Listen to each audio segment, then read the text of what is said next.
Hello and welcome to this week's episode of the Edges and Sledges Cricket Podcast. I'm your host for this week, Ashwin. I'm joined, as always, or more normal recently, by DJ because the time we're recording this at the end of a game, which means Varun's in Singapore and asleep. So the next few weeks it'll be unfortunate timing for all three of us to be on. But anyway, Ashwin's here with DJ. DJ, where do we begin? You're already laughing at me. You knew that this would be a tough reaction episode for me. It's weird, to be honest. So for our listeners, of course, it's now 12-1, I believe, the scoreline. And of course, I'm talking about India versus Pakistan in World Cups or ICC events. No, just World Cups. Just World Cups. But wait. Is this a real World Cup? Because it used to be a World Cup. It became a World T20. It's now back to being a World Cup. But is that just a branding exercise? Because, 50 overs is the real World Cup, right? So does this count? I don't know. Maybe I'm just being... So then MS Dhoni winning this event, whatever it was, I always call it an ICC trophy. 3 ICC trophies. The one World Cup is 2011, right? That's what you think when you think of World Cup. You think 83 and 2011. So basically, we found DJ's rationalization. All Indian fans right now are rationalizing something. My personal one was, you know what? We peaked too early in all the last few tournaments. We win 3 in a row. We get off to a great start, and then the knockout matches come and we lose. Not the worst thing. We lost our match. It's out of the way. Now we're going to win 3 or 4 in a row, make the semis, and do great. So clearly, just like the two of us, I'm assuming all of our listeners are rationalizing these days. Deluded Indian fans. This is the delusions of a cricket fan, right? Like this is what we're doing. This is what I'm doing right now. Is saying, okay, one, the curse had to break. 12-0 against Pakistan was not going to become 50-0 over the next 100 years, right? So it had to break at some point. It's broken. Now there's less pressure. That's one thing I'm telling myself. The second is, like I said, we started the World Cup off. We normally start them off strong and then lose the playoffs. Now we've started weak, so maybe we'll win the playoffs. So, DJ, really quickly, there's a lot to cover today, but let's start with your reaction to the India-Pakistan game. How are you feeling? A bit down, man. Obviously, it's 29 years, right? 1992 is when we first played Pakistan in a World Cup. It's the first World Cup that I watched as a kid. I was a 7-year-old in 1992. I watched it. So this is the first time in a lot of our in history, right, that India has lost a World Cup game. We've lost in the Champions Trophy before, famously, obviously. We've won in the World Cups before, famously as well. But as you say, I was actually on a flight today. I booked my flights to make sure that I could watch the India-Pakistan game. I made sure I landed in time to watch the game. Weirdly enough, I was watching a film on the flight called Street Dancer 3, which had a scene where India was playing Pakistan. It's a Varun Dhawan film. I don't know whether you watched it. Why did you choose? Have you seen Street Dancer 1 and 2?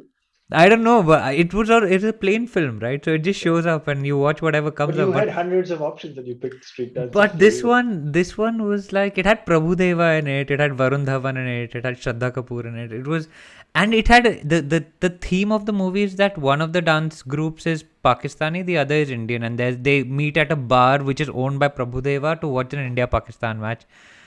And so it felt like I was building up to it even on the flight. But in all honesty, right, as you said, it's the first game of the tournament. It feels like we've lost a huge game because of all the history and the weight of the pressure that comes with it.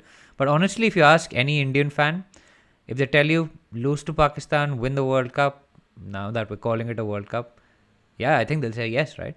So let's hope that's what happens. And if my memory serves me right, we lost the first match of the 2007 World Cup to New Zealand, and then went on to win the trophy. So not a bad precedent. There you go. We've already dug deep and found what's going to help us get through the next few weeks of this tournament. But if you want to listen to us deep dive a little more into the India-Pakistan game, you'll have to stay tuned because we're going to start it a little bit with what's happened in the first week, which is the 8 teams that were qualifying for the 4 spots to make it into the Super 12 round. So a little bit of a different format. Obviously, this year you had 2 groups, Group A, Group B, fighting for 2 spots in each group, so 4 spots total in the World T20. And no suspense, obviously, at this point. What I think is pretty fascinating is from Group B, the expected 2 teams to make it were Scotland and Bangladesh. It got pretty close, but Scotland and Bangladesh both made it. And then from Group A, I think most people would have bet Namibia and Ireland with Sri Lanka and Ireland, with maybe Netherlands sneaking in there. But I don't think a lot of people would have bet money on Namibia getting in there. So, DJ, let's start by just recapping what happened in week 1 of the tournament, right? Double headers every day, Sunday through Friday. Just a lot of cricket going on. Let's start with the format. How did you like this format, right? There were days when we were playing fantasy cricket, to be honest, saying like, I don't know these Papua New Guinea guys. Does it feel like week 1 of World Cup when Oman is playing against Papua New Guinea for the first game, Oman winning it by 10 wickets, all of those things? Or do you think it's the right thing for associate cricket? I mean, it's great for associate cricket. So I think some people were pretty pissed off that they were being called qualifiers the first week of games, because it's actually the first round of the World T20, because the qualifiers have already taken place. I mean, pretty interesting for me, man, to actually watch some of these. You don't get to watch a lot of associate cricket on television, and I was in India and it was being telecast on Hotstar and Star Sports and stuff. It was the amount of talent that's there in these associate cricket nations. And I mean, Oman, of course, won everyone's hearts. They were hosting the first round. They had Jatinder Singh opening the batting, born in India. They had Kashyap Prajapati, which is a great story. He went there to work and then like played club cricket, and then he found himself playing for the Oman national team. He's from Bombay, I think. Also a great name. Yeah. And on the other hand, you've got Bilal Khan, who's like Pakistani born, left arm quick. It's like the dream that lots of people had, like put the Indian batsmen together with the Pakistani bowlers and you have the Oman cricket team. It was fantastic. I loved it. I mean, also you got to see David Wiesa playing for Namibia. You got to see Ryan Tenduskarta. You got to see Myberg, who I remember in the last T20 went ballistic, and I think they got 90 runs in the power play or something to qualify. It was some old names, it was some new names. You saw a guy called Max O'Dowd for Netherlands. He was pretty good. And of course, playing fantasy helps with all of that, because you're really invested in the performance of all these players. I truly enjoyed it. I just felt that some of it was taken away by the telecast of the warm-up games as well. I think maybe they could have not telecast those games, particularly because they were being played with the entire squads. But I absolutely loved the first round of the World Cup, and I think you should have this for every World Cup. It's just brilliant. Adds another dimension to the game. And of course, there was a surprise where we'll talk about it, but Namibia made it through, right? Absolutely. So second round. I think it's interesting because a lot of people, the sound bites for some of the low scoring games where it just doesn't feel like a World Cup, etc. I agree with you. I like the format. Look, if you don't want to watch it, the World Cup could have started this Saturday, right? Australia, South Africa was the first game. Just start watching from the Super 12s. But great opportunity. And we don't often think through the amount of revenue generation, the amount of name recognition, etc., all that comes for smaller countries. So big fan of the format as well. Let's talk about the second game on day one. And I'm not going to run through all of them, of course. But Bangladesh played Scotland. And of course, Scotland is a great side. They've had some good victories in the past, etc. But it was interesting. I'll recap it really quickly for you. Scotland crumbles to 53 for 6 batting first. And you think, okay, this is pretty over. Bangladesh dominating. At one point, I remember thinking to myself, why was Bangladesh even in this group?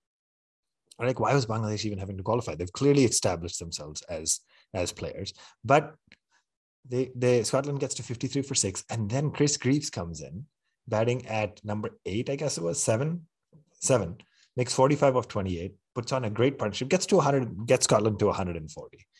And, Shakib picks up a couple of wickets, Mehdi Hassan looks good. And then Bangladesh comes out to chase, and basically they fall 6 runs short.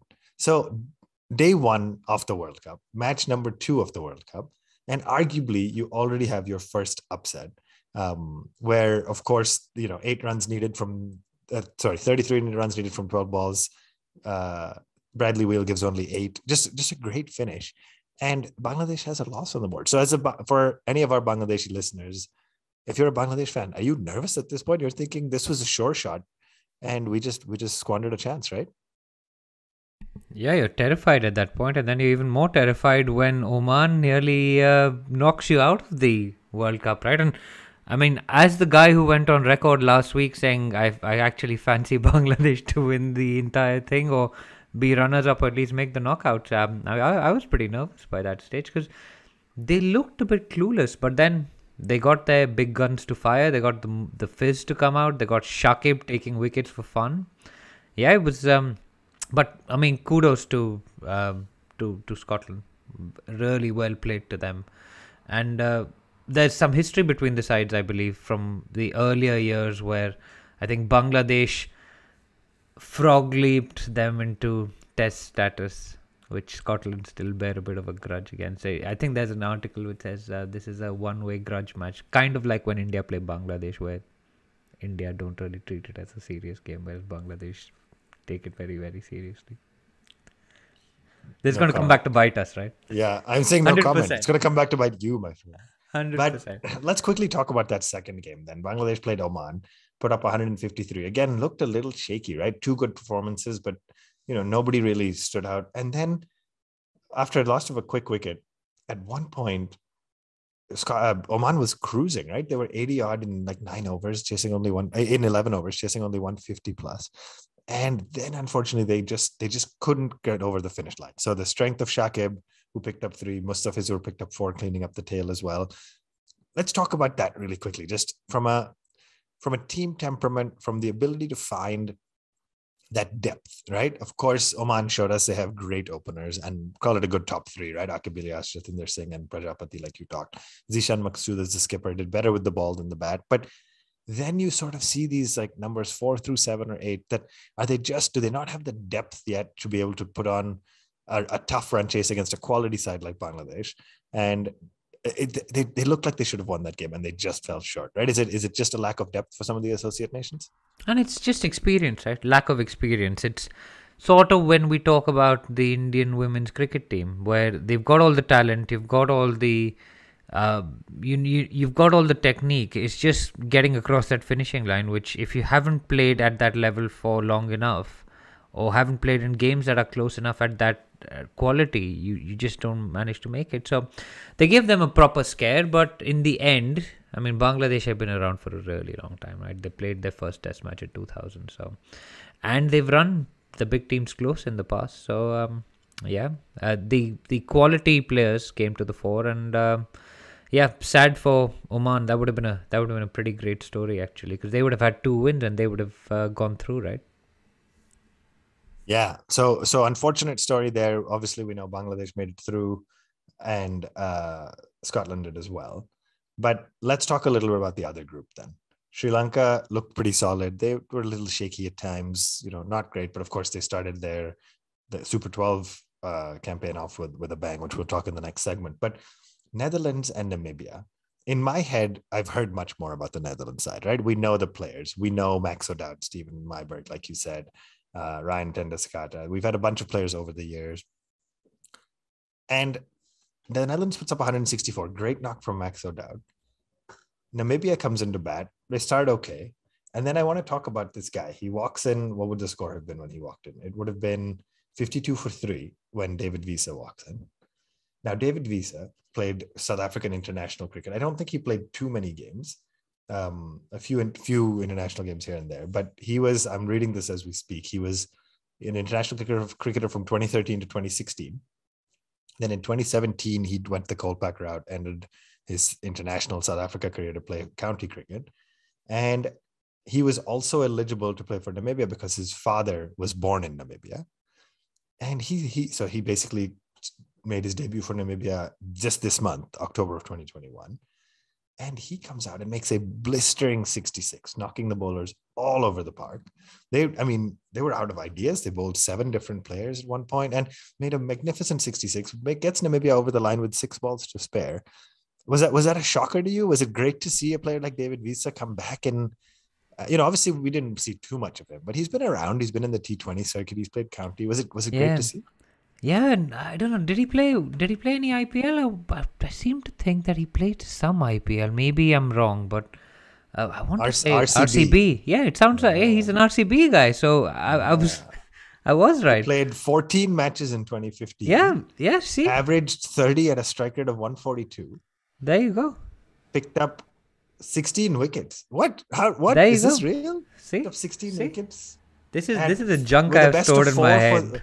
Best of This 4 is the for 33 problem. at an average of 22. He had a phenomenal 2015. Then he just played the one match in 2016 and that was it. My Yeah, word, why do you remember that? I have no Anyway, idea why I remember this, that but is great. Yeah. so he and it was great to watch him, and it was great to see him come back and do this. You've seen sort of Van der Merwe do that for the Netherlands, right? Like he's played for South Africa as well. He went back and played for the Netherlands, and it's just a great story. It's just a great story. He made the cover photo of the ICC Twitter handle for a bit as well, which was great, and yeah, glad to see them doing well, to be honest, and glad to see new faces along with the old faces. So well done to them. You spoke very briefly about the Sri Lanka Ireland game. Actually, Sri Lanka were 8 for 3 before Hasaranga rescued them with a magnificent innings. That guy, man, he just smashes it. We have So talked good. a lot about him with the IPL and T20 leagues, and I had honestly personally not seen him with. Yeah. I've seen him a lot with the ball, like play Yeah, great with exactly, the ball. exactly. To bat 71 or 47, get them just And he had unbelievable. 4 fours in a row, and they were like reeling for almost nothing. He's just brilliant. And then he batsman. bowled a spell of 1 for 12 in his 4 overs, right? So he choked Yeah. them up. So just absolutely magnificent. And then they've got all these new mystery spinners. It's like they just have a conveyor belt of this. I think his they name is always talk Tikshana, about right? this. Yeah, they always talk about Pakistan has this conveyor belt of left arm quicks. Sri Lanka just seems to have this of mystery spinners. They just Don't keep talk showing about up. left arm quicks. Okay. Today, man. I think on that note, I'll quickly say I think Dirk Nannes was another guy, right, who played for both Australia and the Netherlands. Correct. But on that note, we're going to take a quick break because we need a breather since I brought up left arm quick bowlers. So DJ needs a break. We will be right back to talk the last couple of games of week 1 and then the kickoff to week 2 of the World Cup. Stay with us. Welcome back to the Edges and Sledges Cricket Podcast. DJ's got a little bit of a breather. I'm not going to still talk about the India-Pakistan game just yet. We're going to make you a little bit more. But let's talk about the final, what to me was basically the final group game from Group A and B, because it was the final day. Namibia had to take on Ireland, basically a knockout match, right? Whichever team won would have qualified. Both teams were at 2 points, and one of them would have got to 4 points to win. On paper, Ireland's pretty clearly the favorites. Ireland comes out, starts very strong, 62 runs in just 7 overs. And then they got completely choked by some outstanding bowling by, I think I'm going to say the name wrong, but Jan Freiling from Namibia. And of course, the man we just talked about, David Wiese, picks up 2 wickets. Great all-round performance. And Ireland stumbled, despite a good knock from Sterling up top, to stumble to 125 for 8. And at this point, Namibia has hope. They have some hope. And I was actually watching this one. Like I had a lot of this one. I was able to catch a lot of this one. And Namibia comes out to chase a modest total of 124. And they lose their openers, with the first open, Craig Williams gets out in the power play, eventually get to 73 for 2. But then the captain, Gerhard Erasmus, and I don't know much about him or the state of Namibia cricket, but one of the commentators on air said his father was basically the founder of Namibia cricket. And so the guy who basically brought cricket to Namibia and helped it grow, etc. His son is captaining the side now. He's a match-winning 50. If I remember, David Wiese comes off and finishes it in style, makes 28 or 14 not out and wins. I remember Wiese at the man of the match presentation, which he won again, said, I honestly didn't expect to get this. That was a captain's knock if I have ever seen one. Those were his words. And how great is it to be skipper of a side who nobody expected to make it and has qualified for the Super 12? They will play against India. They're in our group. Yeah. And are you calling him a Parchi, though? Like, his dad set up the team. He's the captain. That wasn't quite what I was going for.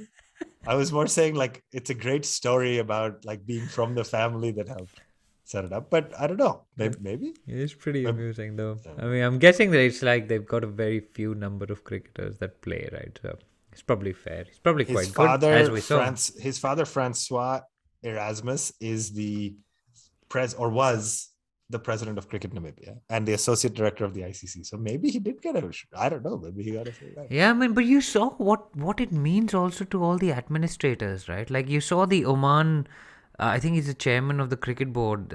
When they won their first game, you could see him celebrating with the team, and it was great scenes. It's just superb. And it means so much. I mean, we can't have cricket just being India, Australia, England, and repeat again and again. We've played, how many test matches did we play against England this year? 8? Too many, but still one short. One short, right? But still, and that has been rescheduled for the 1st of July next year. So I'm hoping you guys are coming over, man. Enough is enough. Yeah, if we Book can your travel, tickets. I'll be there, my friend. That's it. That's it. Anyway, so he's not a Parchi. He's a good cricketer. Right. So Namibia just about gets over the line. Well deserved. 2 great victories, get to 4 points. And so, like I said, we have our qualifiers locked down for the Super 12s. Sri Lanka, of course, qualified. So I'm just going through. I'm going to go through the, if I can find it really quickly. I'm going to go through the groups and what's going on there. So in Group 1 is England, Australia, South Africa, and West Indies, which phenomenal group. And then Sri Lanka and Bangladesh have been added to Group 1, which is phenomenal. Again, because Bangladesh finished second. Yeah, and there was some rule change, right, that made this happen. Apparently, they were supposed to go to different groups. 1 and 2. I didn't know that. No, I thought the winner of Group A and the second place in Group B go to the same group. So A1 and B2, and then A2 and B1. Okay. So I think people expected Sri Lanka and Bangladesh to be A1 and B1, of course. Oh, and so they would have gone south. But because Bangladesh finished second to Scotland, Sri Lanka. So like, look at that group: England, Australia, South Africa, West Indies, Sri Lanka, Bangladesh. Phenomenal group. Yeah. On the other side, you have India, Pakistan, New Zealand, Afghanistan, Scotland, Namibia. Right? So very different kind of caliber of groups on paper. Again, Scotland and Namibia are both well-deserving qualifiers, but based on history, very different. But you know what the associate rounds also give you, right? Like, it gives you a wider pool to pick players for your T20 leagues from. Absolutely. These guys are going to get great. Bilal Khan needs to get a contract. Max O'Dowd is going to get a contract. It'll be great. Jatinder Singh probably will play, maybe not IPL level yet, but the CPLs of the world. Yeah, they should absolutely be getting PSL, CPL, BPL if it still exists. Sri Lanka had a league as well, but yeah, I mean, and they will make. We should look at them for the IPL as well. I mean, I'm sure there's scouts out, right? But it's great. I've really enjoyed it. Fully agree. So then came day 1 of the group stages, or excuse me, the Super 12 group stages. And I was really excited. It was a Saturday morning, 5 a.m. my time for the first game, Australia versus South Africa, followed by England versus West Indies. 8 hours of great T20 cricket back-to-back, 4 of the best sides in the world. It was honestly one of the worst days of cricket I've seen in a long time, right? Australia. The first match was pretty exciting, though. I mean, at least it was exciting. 118. Australia should have won it a lot sooner. Won it with 2 balls to spare. Second match, West Indies gets 55 all out. England still loses 4 wickets in chasing 56, but gets there in 8 overs and change. So great for the net run rate. But let's quickly talk about the first game. DJ South Africa, under leadership of Temba Bavuma, of course, just couldn't get going. Right? I don't know if you got a chance to watch it. Was it the Abu Dhabi pitches? Was it the, arguably great bowling from Hazelwood, picked up 2 wickets. Cummins picked up a wicket. Zampa picked up 2, all going at under 6 runs and over. Or what happened to South Africa, we think, this time? Well, firstly, they don't have Faf or AB, right? Which would have helped a bit, considering pretty good players. But I mean, Temba actually was okay. I think he had 5 boundaries in a row at one point before getting out of Mitchell Stark, which is cool.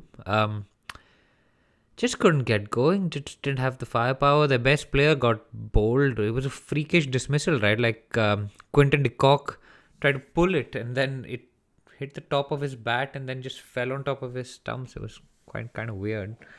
And then they just didn't. They had a run out as well, which was, I think Maharaj got run out, or he ran somebody else out. I can't remember who it was. Sorry, I'm a bit jet lagged. Still trying to come to terms with the. Oh yeah, it's like 4 in the morning your time. Right now. It's pretty intense. But it was a weird innings that sort of had a big start and then not very much else. But 120 to chase. Who would have thought it would have got that close, right? Good bowling by our Delhi boys.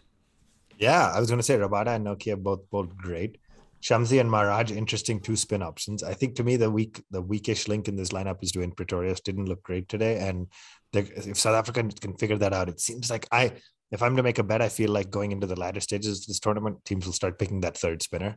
Spinners have been critical all through week 1 and then in the early games of week 2. So it'll be interesting to see. And that is also a debate we can have as we talk about Team India in the final segment of this show.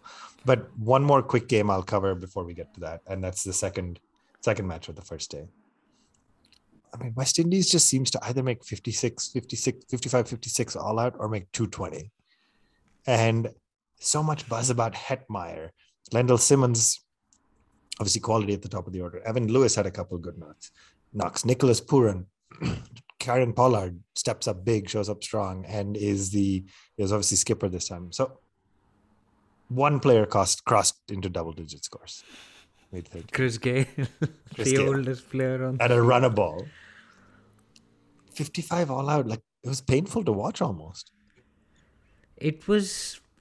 So there's a theory in T20 cricket that if you hit a boundary, you shouldn't be hitting a single the next ball. You should be hitting another boundary or going for another 6. That's how the West Indies play their cricket. When it comes off, it's spectacular. When it doesn't come off, it looks pretty poor. Like 55 all out is... It was a tough pitch though. It was Dubai, right? And we played on the same pitch again today. So... I mean, we'll talk about it in the second half, but it kind of explains India's approach in the first innings because they saw the West Indies completely implode. It was a strange innings. They hadn't worked out what the angles were, where they were hitting their boundaries. They were kept hitting the outfielders. England bowled well, caught well. It was kind of one of those freak innings like 36 for 9 or 36 all out, whichever way you want to put it. Everything went wrong for the West Indies and everything went right for England. On another day, some of those catches get dropped. The ball falls 2 feet away from a fielder. Moeen Ali, the catch that he took to dismiss Evan Lewis to start everything off, it was brilliant. Running backwards. On another day, that pops out of his hand. Evan Lewis goes on to get 60 in 25 balls and it's a different game you're talking about, right? England were absolutely on the money in the field and they struggled with the bat. They could have finished that off in 5 overs. They took 8 or 9 overs to get there. It was a tough pitch to bat on and the West Indies basically had no luck and batted badly. So, right. One final game that happened before the big one, and that is, of course, Sri Lanka versus Bangladesh. So the 2 teams that have already played cricket this week showed up. Bangladesh actually batted pretty well. Now, Sharjah, smaller ground, etc., but made 171. I thought it would be competitive. Half centuries from both Naeem, who looked good in a warm-up match as well, and Mushfiqur. Of course, none of my players who I picked in the fantasy have worked. I feel like I should quit already. I'm so far behind. I feel like 4 captains in the last 3 days have made ducks. Anyway, I had Quinton de Kock. I had all these guys. Nobody's been performing. But that's irrelevant. Bangladesh makes 171. And then Sri Lanka lose a quick wicket and then just sail over the line. Like 172, they made it look easy. You had Asalanka make 80 in just 49 balls. Magnificent. And then after another couple of wickets, Rajapaksa came in, built a partnership with him, 53 not out. Or 53, he got out at the end, but right in the last, in the dying stages. And they just sailed over the line. So for a team that didn't look great in the opening group, suddenly they looked like a serious contender for this group of death, right? Yeah, it's pretty good. And you also saw the what was it, the Nagin dance rivalry being revived, right? That was the thing in Nidahas. It was Sri Lanka versus Bangladesh, and who was it, Mushfiqur, that did the Nagin dance, right at the start. But I mean, this guy Liton Das had a fight with Lahiru Kumara. Like apparently they got into fisticuffs. Sorry, I was on a flight, but I've been reading about it, and it's I mean, I don't know what it is with those 2 teams and what it is with Bangladesh generally. They seem pretty, like, you remember Shakib, right? His reaction to what he did in a club match where he took the stumps and he just, to an umpire's decision, he chucked the stumps around. I don't know what it is. There's some serious disciplinary issues going on around there with Bangladesh players, and I expect the match referee is going to be looking into this one as well with the Sri Lankan player. But I mean, well played to Sri Lanka, right? I don't know whether they're serious contenders. I think that's a bit of a long shot. Just because I don't think they have the depth to go all the way. I mean, there's a limit to what their big players can do, the Hasarangas and the Pereiras of the world. But I mean, you're now seeing other people step up, so maybe I'm wrong. I don't know. I just don't see them winning or going all the way, to be honest. Right. Like you said, Sri Lanka, Bangladesh, they will both be thankful, or Bangladesh in particular will be thankful that there's no fair play award in the World Cup, because they're not going to do great. But I think that brings us to a wrap. There's nothing else to talk about, right, DJ? Should we wrap up the episode for the week? I think we're pretty much done. Yeah, I don't know. Is it still a World Cup that we're talking about, or are we talking about a World T20? Do we really still need to talk about? Okay, we're going to do it. No, we should. Responsible podcasters. We're going to take another quick break. We'll be right back after this to, unfortunately, talk about the India versus Pakistan game. So stay tuned. Welcome back to the Edges and Sledges Cricket Podcast. We have to do it, DJ. Stretch, brace yourself. We have to dig into this match. India had never been defeated by Pakistan in a World Cup match. March 4th, 1992. Just almost 30 years to the like 29 years and 6 months. And not only was it a loss, it was humiliation almost. 10 wickets. First time. With more than 2 overs to spare. It wasn't quite 15 for 3, but it was close. We were all worried about India getting to 15 for 3.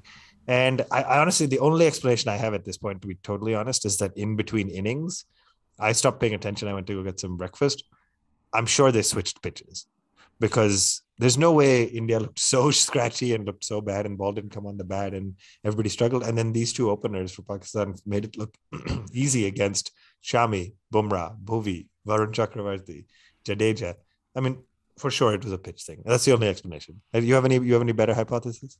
I mean, there's a couple of things there, right? Like when you lose the toss, like Kohli regularly does, you're already behind the game in a T20 game that's going to be played under lights. Let's be honest. Everyone wins the toss, and unless you're Kohli in the eliminator, you choose to chase, right? Day games are probably slightly different because the conditions don't change as drastically. With this game, when India lost the toss, you had to get off to a flyer to make up for that 60-40. Can I quickly ask you, what does Kohli have to do? We've asked this on the podcast 3 or 4 times before. How do we start winning tosses? I think let's start there. Kohli's done what he needs to do, which is give up the captaincy after this tournament, right? That's it. What else can he do? It's drastic. He's done it. Brilliant batsman. For me, a good captain too, but just needs to learn how to win a freaking toss. He needs to be a better tosser. Yeah. Oh. I didn't say that. You said it. This is your second controversial statement of the show. Kohli needs to be a better tosser. Anyway, sorry. Keep going. No, but it's... I think you're already behind the game once you lose the toss. The dew comes down in the second innings. The pitch quickens up, comes onto the bat a bit better. You know how many you need to get. Like Pakistan were roughly at the same pace as we were when they were chasing, but they knew they didn't have to chase 180. They knew they were only chasing 151, and they were also no wickets for it, right? That's the key. Yeah, exactly. And I mean, they played well. We must give credit where it's due, right? It hurts as Indian fans having lost the game, but Pakistan put in a flawless performance. Pakistan put in an un-Pakistan-like performance. They put in an India-like performance. And right? Kohli actually said that, right? He said they gave us no chances. They didn't give us any openings that we could latch onto. They just played great cricket. There was nothing. And it was as good a performance as... I mean, you saw the wheel sort of come off towards the end of the Indian innings, right? When, like, there were overthrows and stuff. But it was, like, with the bat, that was not a Pakistan we've been accustomed to watching. We've been accustomed to harakiri, we've been accustomed to suicidal runouts, catches, hit wickets, handle the ball, all sorts of stuff happens. But it was professional. And I think that comes from us not watching enough of the PSL to know that these guys are really, really good at T20 cricket. And these guys don't play the IPL for whatever reasons that are non-cricketing related, obviously. Do you think, let me ask you a quick question before we dig deeper. Do you think the fact that the openers looked so good and did well, and Fakhar Zaman didn't get to bat today, obviously, but has also been solid in recent years, do you think that shelters the fact that their number 4 and 5 are 41 and 39? Or do you think those are still the best 4 and 5 in Pakistan? I mean, Hafiz and Malik are great T20 cricketers, man. And you've still, seen... we think? I think so. I think that they. Okay. I mean, when you say 41 and 39, that's subcontinental years, right? So, I think there's a few more you could add on to that. To be I was going to honest, say that means it's more. It means it's worse. it is more. It Yeah, is yeah, more okay. That's probably really in true. all Yeah. probability. But they're fit enough. They've got the experience. They've been there before. They've lost before, so they're not nervous about any of it, right? And this would have actually meant more to them than anybody else. Like Babar Azam wasn't around in 1999 when Shoaib Malik was playing in England, and I think Manchester against India, right? So he's been losing since 1999, 22 years. This is the first time he's won in a World Cup game. So, I mean, I think in India yeah. feels sad for the loss. I think the biggest losers was the TV industry because they were expecting to sell a lot of new TVs in the next few days as people broke and their I TV. told you last week. Don't do the mocha Don't stuff. You've been make saying ads based on thinking your team is going to win. That Mocha campaign was funny once. Yeah. It's paid off over the last 6 years, but I hope it's now ended. Genuinely, it needs to come up with something new. But anyway, let's get back to the cricket. So let's talk about this, right? 13 balls into the match, Rohit and Rahul both have looked solid in the warm-ups, have looked solid, reasonably solid in the IPL, both back in the hut. Shaheen Afridi ended up getting all three top order batsmen, right? If you can get Rohit, Rahul and Kohli, what a brilliant bowling performance. And Rohit wasn't, it was really good ball. Rahul got an absolute peach. Just that left, there's something about a left arm quick, just like angling the ball away and swinging it back into the right-hander that just looks really good, right? It just, as hard as it is to looks. We've got some weird issue against this left arm stuff. I can only think of Trent Bolt in the World Cup semi-final, Mohammad Amir in the Champions Trophy final, and now Shaheen Afridi and Mitchell Johnson over the years. Mitchell Johnson. You had Junaid Khan back in the day.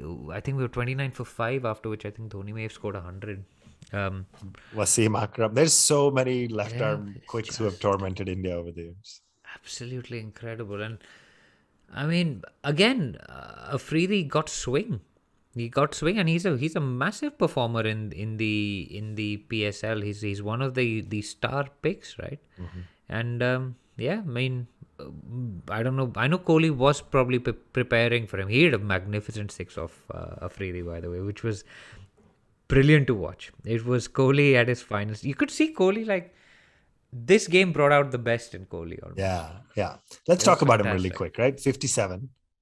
You could see all his emotions, right? When batters on the other end were getting out, the camera would pan to him and you'd see him just turn his face and shake his head in dismay. Like, I need somebody to give me. You company. sent us that picture, right? Of side by side. Sachin. We'll post the picture, but there's something about it, right? Like, see, the picture, just to describe it for our fans, is a picture of Sachin standing there alone as the Pakistan team celebrates a wicket, and no batsman is keeping him company. And then the same visual happened today. Virat standing there alone, other batsmen leaning on his bat. Yeah. Nice little knock by Rishabh Pant as well. Let's talk about the strategy there, right? In the 11th, till the 11th over, they were both going about it, run a ball. Rishabh hits 2 big sixes. Did Kohli walk across and have a conversation saying, okay, 7, 8, 9 overs is enough for us to leave for the lower order, now start going for it? Or was Rishabh just being Rishabh? Or how did that happen? Because arguably well-paced given the bad start. I mean, there's no better person for him to bat with than Virat Kohli, right? And it was great to see him take on the responsibility of accelerating. But if you live by the sword, you die by it. And those 2 one-handed sixes were just it was just pure Rishabh Pant. Yeah. It's pure Rishabh Pant. That's why you love the guy, right? That's why you love the guy. 1 second you're up, and the next second he's slogged one googly across the line, and he's hit one straight up to Shadab, and he's back in the pavilion. And what could have been a 170 is a 150, right? But that's the magic of Pant. And you could see Kohli was enjoying the shots, and Kohli was enjoying the acceleration. I think it was fine. I mean, Kohli knew that he had enough. He had Jadeja to come. He had Pandya hardly got a bat by the end of it. Bhuvneshwar can hold a bat as well. Let me ask you about that decision to send Jadeja at 6 and Pandya at 7. Is that a long-term play? Is that because the 4th wicket fell earlier than we would like? So when you have somebody to walk in at 12.2 overs, it's Jadeja. If it was 14, 15 overs, it would have been Pandya, or what's the strategy there? I think it's left hand, right hand actually. Okay. So I if think Kohli had because gotten Pant, out, we think, Pant Okay. just replaced, Pant got out, so Jadeja just replaced him. But Jadeja's been in brilliant form as well. So, in a way, they're interchangeable right now. But the question then comes, is Pandya playing as a pure batsman? And I think we all had sort of differing views on that. And we saw today, he got hit on the shoulder. Maybe that opens the door for one of your favorite players, Shardul Thakur, to come in and play as a seamer. Because again, the combination must be questioned eventually, right? Like, you've played the warm-up games, you've batted second, remember, in that. So that our issue's always been batting first. It has been batting first, right? And we've always Kohli out of it. form or whatever, but he's still arguably the best chaser to have ever played the game. Yeah. Right. Yeah. So both as a batsman and as a captain. So I don't disagree with that at all. The issue is always when we lose that coin toss, which we seem to have been losing a lot lately. But let's dig into that, DJ, really quick. Nothing much to say about the chase, to be honest. Clinical, right? Rizwan was hitting the ball. Well. I mean, Babar and Rizwan. Just phenomenal. Fantastic. 10 wickets. Didn't need anybody else to bat. The openers both got half centuries. Rizwan ended up with 79. Didn't leave it too late. At 24 of 24, you're still thinking, oh, maybe there's a little hope we can choke them. They didn't let that happen. We were hoping for a KKR, right? Basically. Yeah, we were hoping for a choke. Nothing suggested it would happen, but cricket fans are a little delusional, and we hoped. And they didn't let it happen. So clinical chase. Let's talk a little bit about composition. I'll come to bowling next. But would you like? It's too early to panic, obviously, right? Yeah. Like Rahul, Rohit, Kohli are still probably the best three to start us off. Yadav again looked great in one of the warm-ups, and it'll probably continue at 4. This is the tricky part about this, and I'll come to this at the end. But our next game is against New Zealand. On paper, that should be a virtual quarterfinal. And I know I'm getting ahead of myself, but let's assume we can beat Afghanistan, Scotland, and Namibia. On paper, we should be able to beat all 3 of those sides. Okay? Let's assume that. Assume Pakistan can do the same. And assume New Zealand can do the same. This group is now 3 teams, India, Pakistan, and New Zealand. And Pakistan has just beaten India. So the 2 matches that now become important for me, again, there could be upsets, all that. But let's play this scenario. Become New Zealand, Pakistan, and India, New Zealand. If we lose, I think mathematically, lose to New Zealand next Sunday, I think mathematically there's still some ways we can get there. We need some upsets and all that. But to me, essentially, India, New Zealand is a virtual knockout, virtual quarterfinal. Now, how do you think about team composition? Do you mess around with Jadeja, who, didn't look great with the bat or the ball? Do you try changing Varun Chakravarti, who picked up, who had a couple of good deliveries and really tight first over, and then seemed to pick him up pretty quickly? Were we missing a third spinner? Can Ashwin play at 7 if Jadeja is playing at 6? That allows you to play Jadeja, Ashwin, and Varun. And of course, on this podcast, it'd be great to see Varun and Ashwin bowling in tandem. But thoughts? What do we do? Do we just not react and say it was a bad day? Or do we get Kishan in as well? That's the other question, right? Can we fit him in somehow? We can spend hours talking about the composition, and I just don't want to do that. So I want to just get your 2 cents quickly. Yeah. I think you don't... It's what Kohli said at the end, right? He said if the dew comes down, it's irrelevant how many spinners you have because they can't grip the ball. And the dew came down, we were bowling second, which we hadn't done in any of the warm-up games again. And the spinners were ineffective. So what would you do with an additional spinner? Kohli's almost of the view that you would be better off going for another seamer. Seamers also losing grip of the ball. Shami let go a couple. But I think there's certainly a case for Shardul to come into this side, especially if Pandya is injured. And that will give you the opportunity to play another spinner instead of one of the seamers. Because then you will have Shami, because I think Bhuvi had a horrific day today. Yeah. He was down on pace. He was bad. His lines were terrible. I don't know what went on with him. And he had a bad warm-up game as well, one of them. So I think he's going out. I think Shami is going to stay. Bumrah is going to stay. Chakra will stay. I love calling him that. I don't know why, because it's Varun, Ashwin and Chakra. And then you've got Jadeja will stay. And Shardul will give you that third seamer. right? But then Shardul will replace Pandya, and Ashwin, I think, will replace Bhuvi. So you're playing, Varun Ashwin and Chakravarti. I mean, your issue is that you haven't picked up a single wicket. You haven't picked up a single wicket. Pandya's hardly had a bat. You're okay on batting. You don't need your number 7 to be Hardik Pandya or a pure batsman. I've said this before, though. It happens with most teams, but especially Indian cricket, that the batsmen fail. 151 was too little. It's still salvageable, but the batsman didn't do enough batting for it. And we always take it out on the bowlers. Yes, the bowlers didn't pick up a single wicket. Do we think this is going to happen again? Do we think that we'll keep the same top 6 and rotate around the bowlers, despite the fact that our 8 for 2 is not good enough? So the only option to put into the top 6 is Kishan, right? And I don't see any place for him other than Rohit's spot. So you're not going to drop Rohit in a World T20 this time around anyway. So yes, he's had a duck, fine, whatever. He's a class player, but he hasn't been in the best of form. He got a 50 in the warm-up game. But for me, long-term, Kishan or Pant, one of them have to open. Obviously, Pant's doing well down the order. Kishan, I mean, played a blinder, right, against England. You need to take bold decisions to win tournaments. Youth won you the first 2007 World Cup. They were fearless. You had Yuvraj hitting 6 sixes in an over. You had Gambhir, Rohit, all of these guys running around without any of the senior players, right? Experience is fine, and I get it. It has its own place, and I mean, you just have to look at CSK, right? But to win world tournaments like this, you need young, brash players who don't play to reputations.